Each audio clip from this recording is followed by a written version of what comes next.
winners.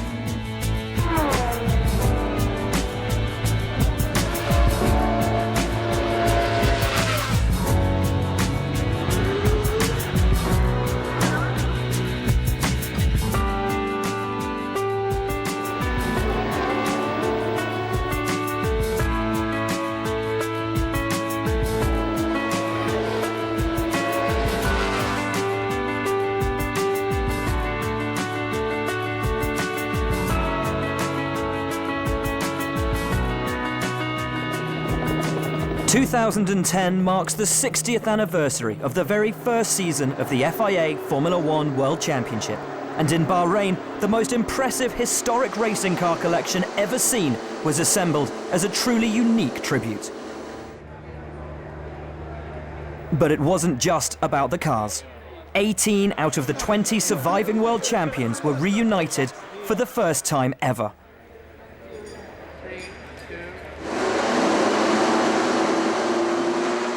Many got the opportunity to take their title-winning cars out for a spin as part of the once-in-a-lifetime reunion.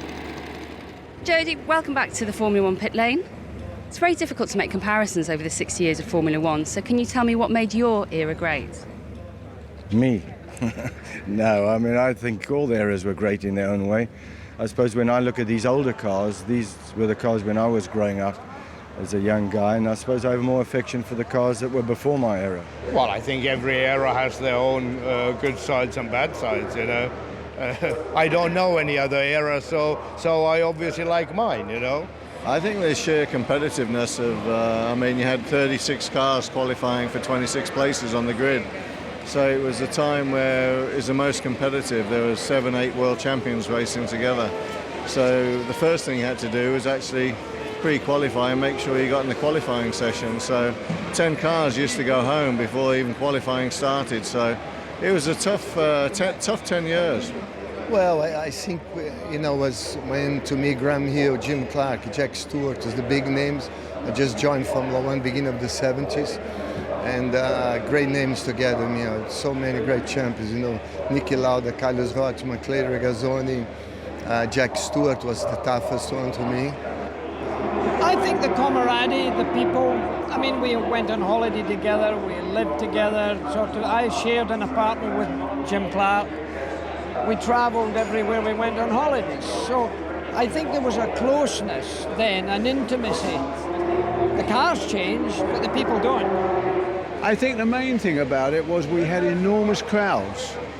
Went along to places, Nürburgring and things, that had 150,000 people. And it was a somewhat, although the tension and the seriousness of it was just the same from a driver's point of view, there was slightly less officialdom and a little more relaxed atmosphere, and it was perhaps more attainable by the enthusiasts. I think we all had a wonderful time, and we remember our eras, if you will, you know, with great fondness. I think the heritage of Formula 1 is so rich. A lot of it is displayed right here, and it's wonderful that they decided to commemorate this anniversary and get all of the living champions together, because we just don't see each other. There's no other reason to do that, so it's just really wonderful moments here.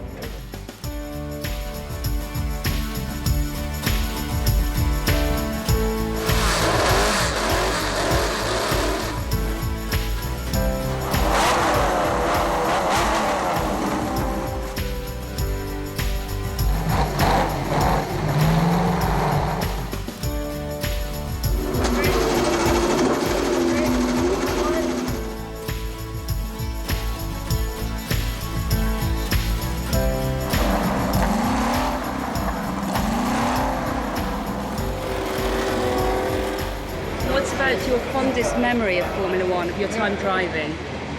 Oh, that's difficult to say. Probably the first Formula 1 Grand Prix I won at the Nürburgring.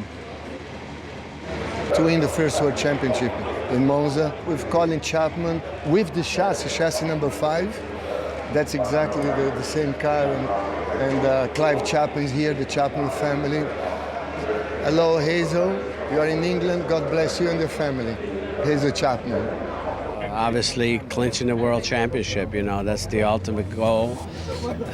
So we've been lucky to do that, and then had the opportunity to drive against such greats in the sport over the years.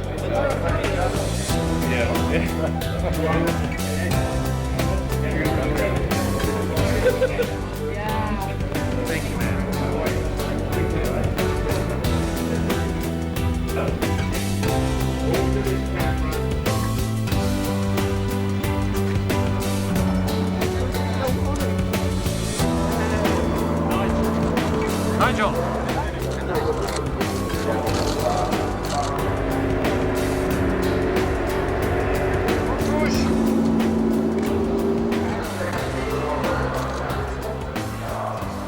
Which of the cars that are here would you have liked to have had the opportunity to drive? It would have been Mario's 78 Lotus, definitely. Because he was quickest by a country mile, and I still think it's the most prettiest Formula 1 car ever built. All of them. Those which were the winners. I don't know, I suppose the Mercedes of it. I think I'm doing it. I think I'm sampling the thin wall back in the 50s and 60s, and I've never driven a car like that. And it's pretty scary to be in a totally open cockpit, no seat belts, and you lean out the car, and and the tyres are only this wide, drum brakes, so I'm going to have an experience of a lifetime today.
So how did that first run feel back in the car?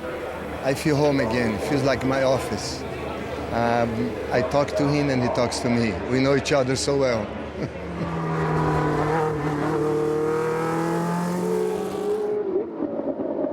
My first thought in the garage, you know, I won't be able to drive this. The pedals are so narrow and everything, but after half a lap, it just falls in place like you've put an old glove on, you know. And it was quite fascinating how fast you get used to it, you know.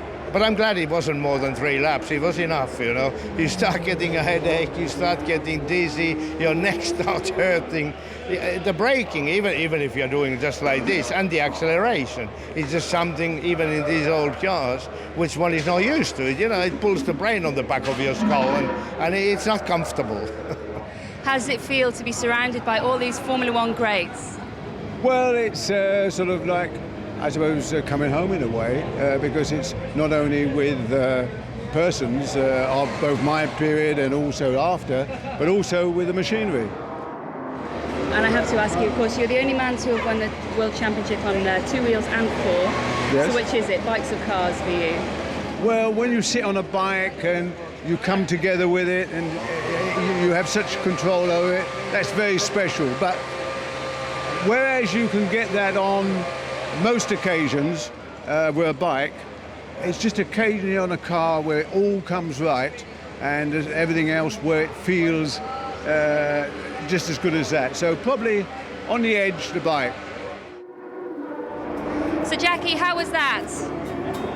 Well, it was a fantastic feeling, first of all, to be reunited with the car, the matter which I won my first World Championship, and then to be with Mario, to be with Emerson, to be with Jody, to be with John Surtees, all people I raced against. I mean, it's never happened before in the history of motor racing.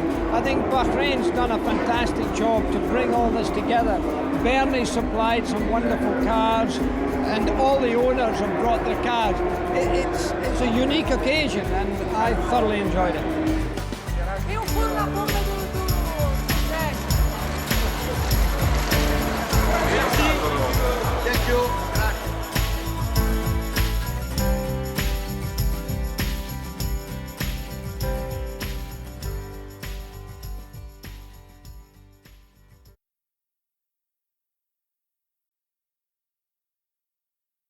As soon as the checkered flag falls, the teams turn their focus to the next event.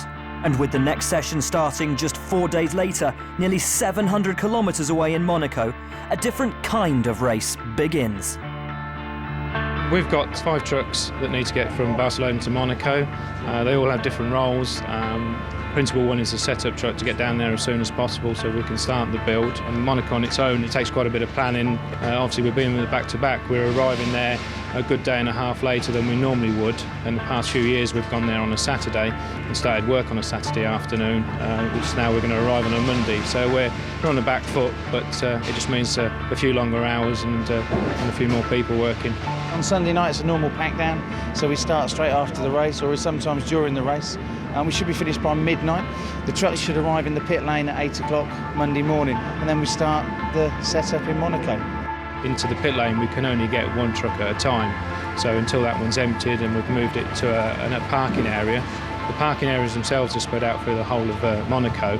There's various different places, so it's quite a tight movement and you need drivers and people in different places at the right time. The logistics involved are getting all the trucks parked up in the areas around Monaco in the time that we have, and organising the 20 people that do the setup plus the 16 to 18 drivers of the trucks.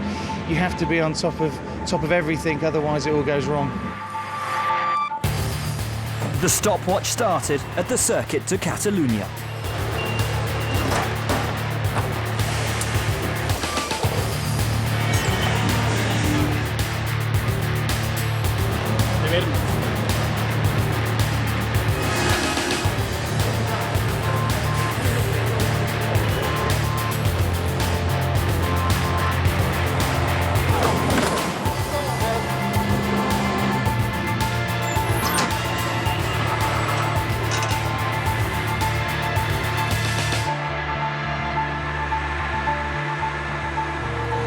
That's us. Barcelona race over, packed up. Time is 11:30, and we're just pulling out of the circuit.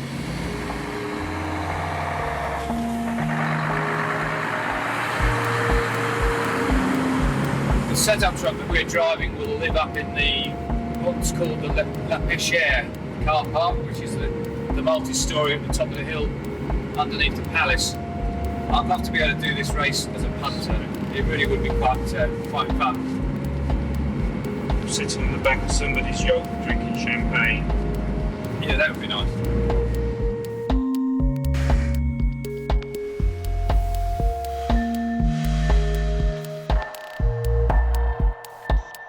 It's 3:55 AM nearly. You woke me up. Sorry. For my turn to drive. Not that I really slept that much with these Sterling driving. Easy. So he informs me that we are about 320 k's away from Monaco, apparently.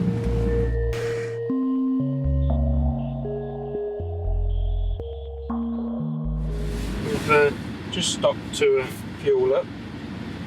It's 7:40, and we're about 55 kilometres away from Monaco. Given what the time is, we've decided to go to the truck wash as originally planned, because we're not going to get into Monaco before the hour curfew between 8 and 9 for trucks. Just over 3 hours driving, so probably got about another half hour, just under maybe, to the truck wash. We go to a circuit and we go in, we park in the rear paddock and we wash down all the trucks and get them all polished and everything so they could go onto into the paddock. But at Monaco you're not allowed to do that. We went to the truck wash, the meeting area, but it's already quite full, and as soon as we want to get down to into Monaco as soon as possible, we've been a little bit sneaky and we've asked this hotel. We use their their water in their car park, which they've allowed us to do. So we've sneaked down here and we're just going to give the truck a quick sploose and then make our way into Monaco. There's Chris, Franco, Derek and James. Good journey? Yes, lovely, fantastic. Good, glad to hear it. There's another Renault just turning up, along with the two in the car park in the corner. They've been up to the truck wash and come down. I think we might be going for a cup of coffee in a minute, and then we'll sort about going up to the circuit itself, where we've got to go and start unloading. So I'll sign off now and speak to you later. So we're just approaching the exit of the motorway that will lead us down into Monaco.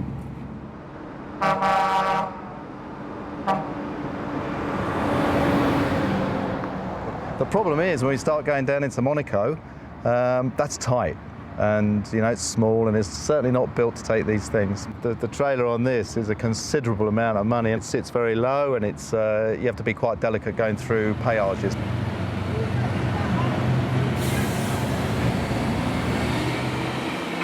It does help sometimes to get a police escort into these places, because it can take nearly an hour sometimes to get down from where we came off the motorway into the centre of Monaco.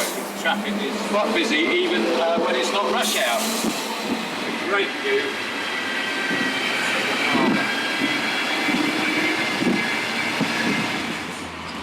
And here we are at the entrance to the pit lane.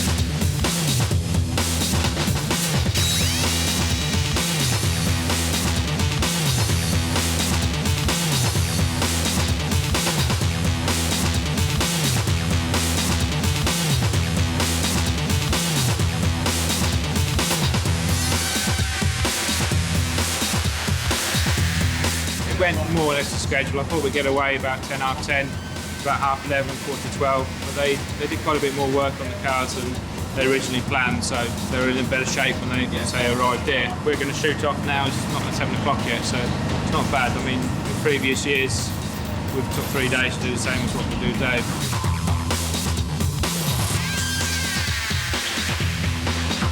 Good morning, it's 7:30 on Thursday morning in Monaco.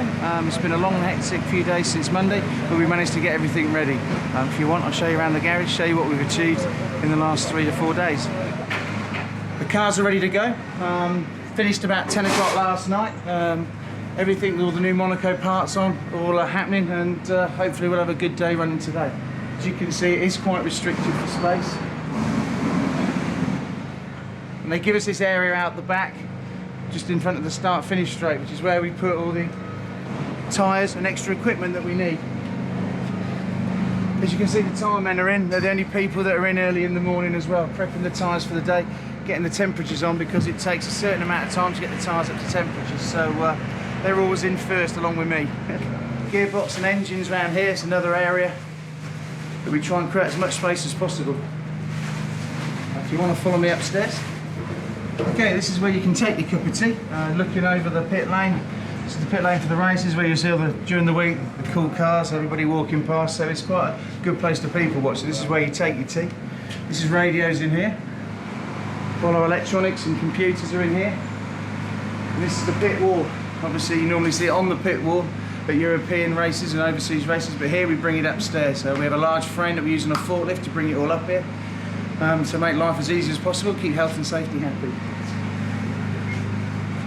This is the spares, hydraulics, and the fuel analysing machines. And to finish off, we have an area for the VIPs. This is where the VIPs come and stand and enjoy Monaco. So it's now, like I say, 5 minutes later. The boys will start arriving at 8 o'clock, and we'll be ready for P1 at 10 o'clock. So hopefully we'll have a good day.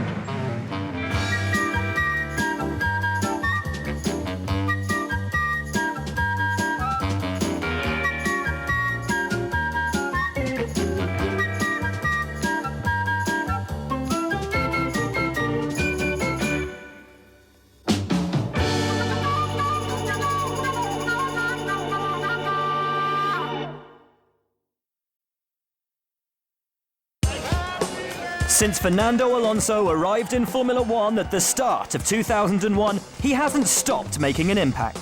But after racing for 4 different teams, he seems to have found his spiritual home at Ferrari. This team is huge. This team is very professional, very talented as well.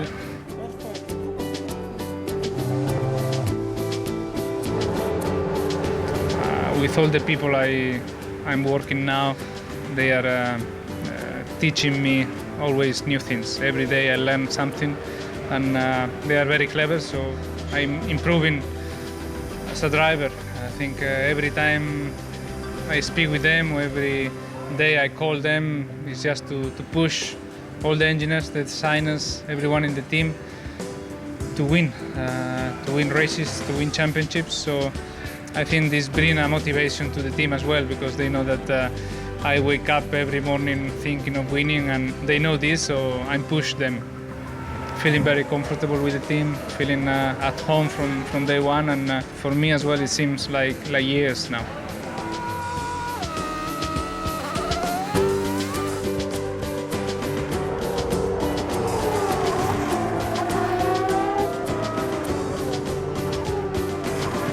Fantastic job, mate. Fantastic job.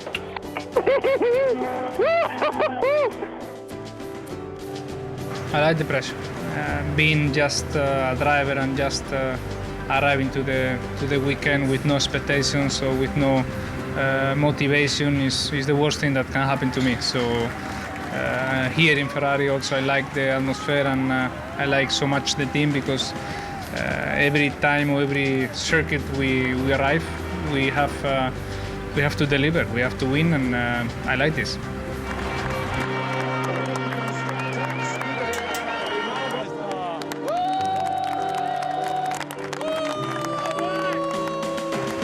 Every team I went, I had good relationship, but there are always 4 or 5 people around me that has been with me many years, and they know me very well, and I know them as well. So just looking at each other, we know what we need to do. The relationship between a driver and his race engineer can make the difference between a good performance and a great one. The character of my engineer Andrea has been one of the good surprise for me. The approach of the weekend and the approach of the race from him, always very calm, always trying to help the driver.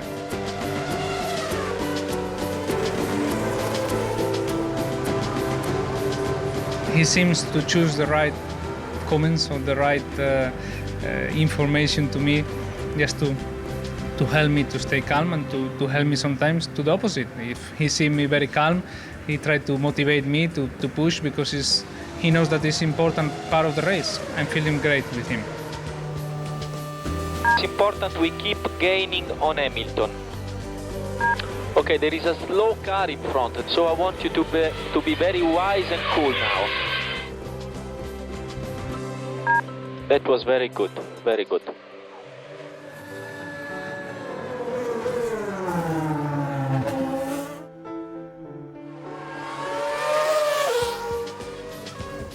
So where does his future lie?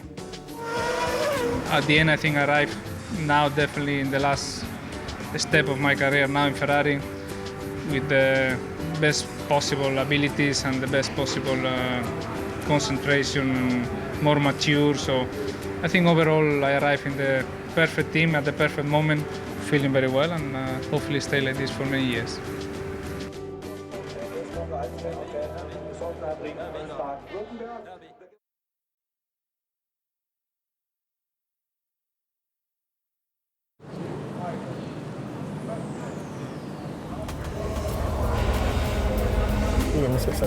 There you go.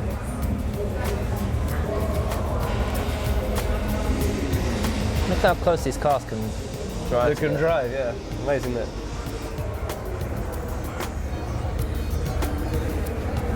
Wow. It's gonna get more and more exciting, the championship. Is it possible to be equal in the championship? No. Can only be one winner. That's when they go on, obviously. Yeah. That was the one interview they... Oh. Wow.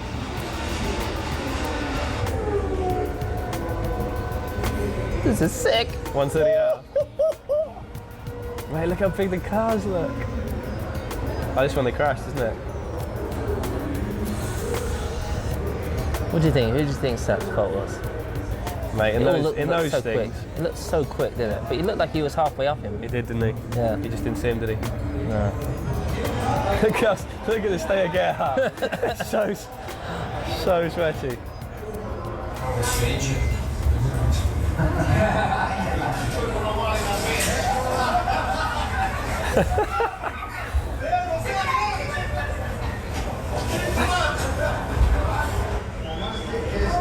Doesn't DC look young? No. Oh yeah, I was about to say. You know what? I was about to say they look like lovers. Look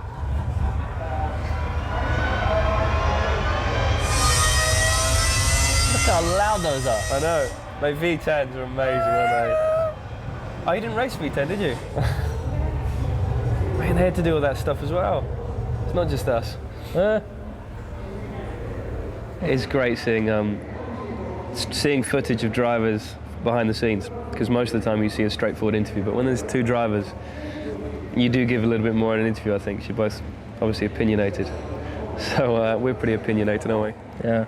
Like, if you just think about watching that with the older drivers like Gerhard and Senna, and when Senna and Prost were together, you know, in years to come, there's going to be some young studs sitting here watching us. Oh, I'm not looking forward to that. We were at the factory not long ago, looking at a lot of the cars from the 80s, the 90s, and I tried to get into the MP4, but I don't quite fit. I'm a little bit too tall. Dangling out the top of it. The steering wheel's down here. My head's in the airbox, so yeah, it's a bit annoying. So I'd love to drive that car. I've got great memories of that car in the 80s.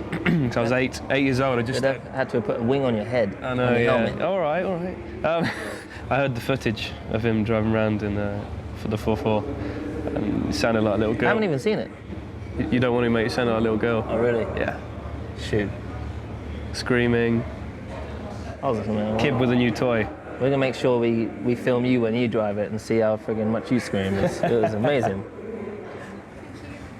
I don't know. It's very difficult to get two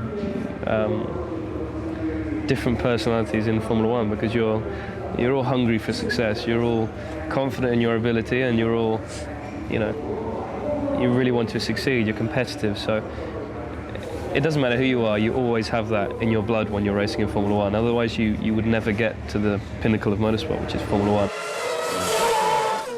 You know, there are certain things that are different, like the driving style that we have is different. And a few other on paper, it's not though, is it? No, it's weird. Steering trace. When you print it out on an overlay, it looks like we both drive exactly the same.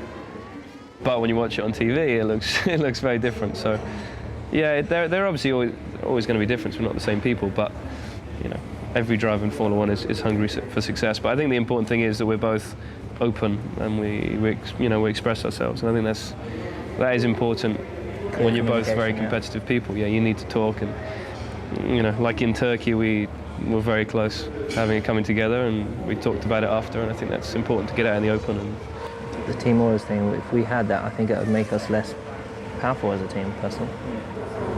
And there's no benefit. There's no benefit either. I don't think there's any benefit. We both get the best of the best for us, and to both win the race. So it's, yeah. And I think also that if one of us was given team orders, we wouldn't feel the same again within the team, and our feeling and our passion to succeed within the team over that season would not be the same. It works for us, and if you lose the championship by 1 point, you lose the championship by 1 point, and it's happened before for Lewis, and because they were playing fair, and it's the way it should be. You win the championship, and you win it on the correct terms, I feel, and that's the way to do it. Well, he's only been here for Oi, I'm part of the team. 3/4 of a year. So. Cheeky, isn't he? It's only been here 3/4 of a year, but no, I think this is a great partnership we have. I think it seems to work well, and we get on well, and whilst we would obviously prefer that we had an even faster car than we already do, and be much further ahead, still we're enjoying the experience and the battle. Mega job, mate. Boy, you up. Good job, mate. For me, it's very special, yeah, sat here, because you know, I have only been here for sort of 9 months, but I really do feel part of the team, which is always important, especially for me in my racing. I need to feel that I'm part of a team, and I know you're not comparing, but putting us in the same sentences, greats like Alain Prost and Ayrton Senna. You know, we have not achieved anywhere near what those guys have achieved, and you know, we've won a world championship, which is amazing in this sport. We know how difficult it is. But those guys went on to win it sort of 3 or 4 times, and that's staggering. And you know, hopefully, from my point of view, hopefully I can achieve what those guys have achieved in their career.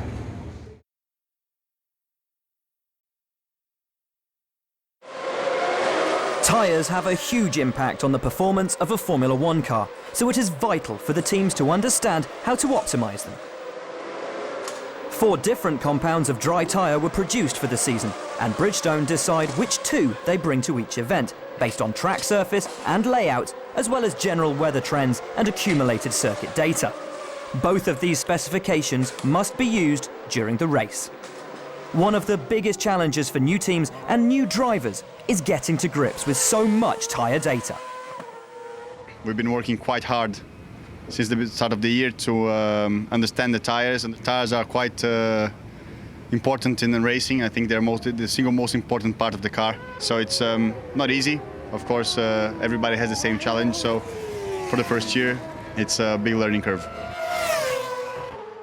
Coming from GP2 is a huge benefit because we use tyres which maybe not the same, but they're similar. You know, they're made by the same manufacturer in a similar way. So you know, the feeling that you get from the tyre in a GP2 car and a Formula 1 car is not too dissimilar. Obviously, you know, the last finer details, you do rely heavily on the engineers as a rookie to help you out with that. So what is the role of the driver's engineer, and how crucial is he in helping a new driver get up to speed with the tyres? Basically, we just explain them mainly on the braking and entry of the corner, on the corner phase. The problem is the limited amount of testing, especially for us here in Spain, that we went straight to the first race. So that was a bit hard for us. But then just going through some data from the first free practice on the way, how they need to apply the brake pressure, how they need to come into the apex, and then giving the warm-up for different compounds, different tracks, and the way how they need to warm up the tire. And then when you have got graining, how they can avoid this or reduce the amount of graining. Information like that, really. And they're just learning, I think, very quickly.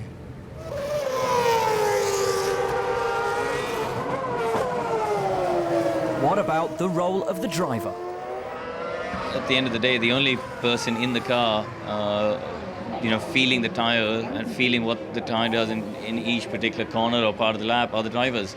So the engineers do rely not only on the information they get from the car and the various channels of telemetry, they do rely heavily on us, because a lot of it is confidence as well. You know, a driver, if he feels confident with a particular tyre, then you can just get that last 2 or 3 tenths more out of it in qualifying, even if it's not theoretically the best. So, you know, it is always important, and the engineers always call on us to make a final call. The medium and super soft tyre compounds available in Canada, combined with the abrasive track surface, made for a very challenging race for the teams. I think a track like Montreal, with its low roughness and very soft compounds, it makes the racing very interesting and a good challenge for the engineers to just try to find a way on the setup and the direction of the car to make the tire work better. It was my first time in Canada, and I had a big war with making the car work, the tires properly. Each different compound had a very different behavior on the track. And as a driver, you want to push a lot, but if you push too hard, then you destroy your tires, and the degradation is huge. If you don't push enough, then you don't work the tires, and then you don't get the temperature, you don't get the grip, and it's been really, really hard for us to be in the first year. I think I've learned a lot about tires there, and I've used the experience from Canada towards the other races. The track surface in Montreal is quite unique, and that meant that the tyres were graining a lot on the top surface. Yes, it's difficult because you've got to manage the tyres and the car's sliding around a lot, but I think that's the challenge of Formula 1.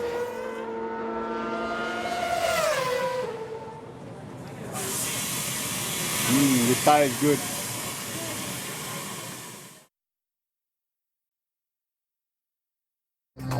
Mark Webber's 9 years in Formula 1 have proved that he is a fighter. His resolve and ambition were evident throughout his time at Minardi, Jaguar and Williams. But it wasn't until he persevered at Red Bull that his determination finally paid off.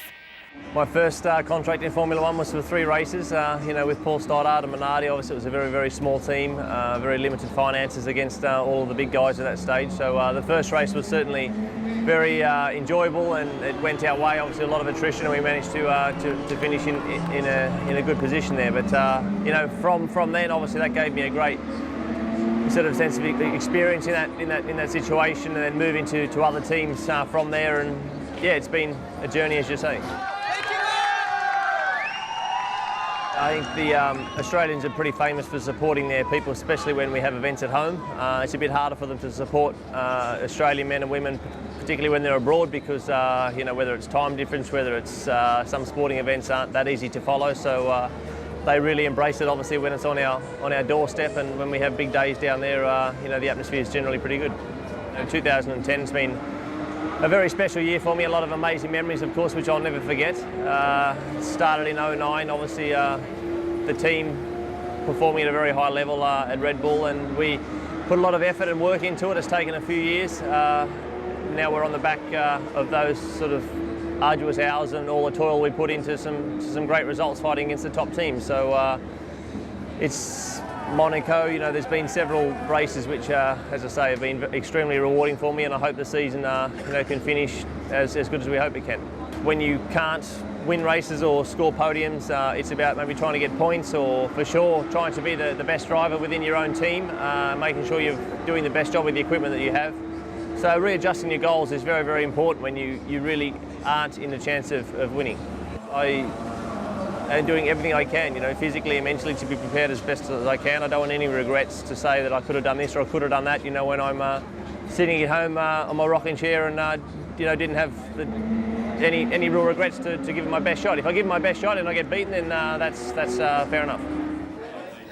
In recent years, the focus in F1 has been on the young drivers coming through. So what does Mark think of experience as well as youth battling it out for the 2010 title?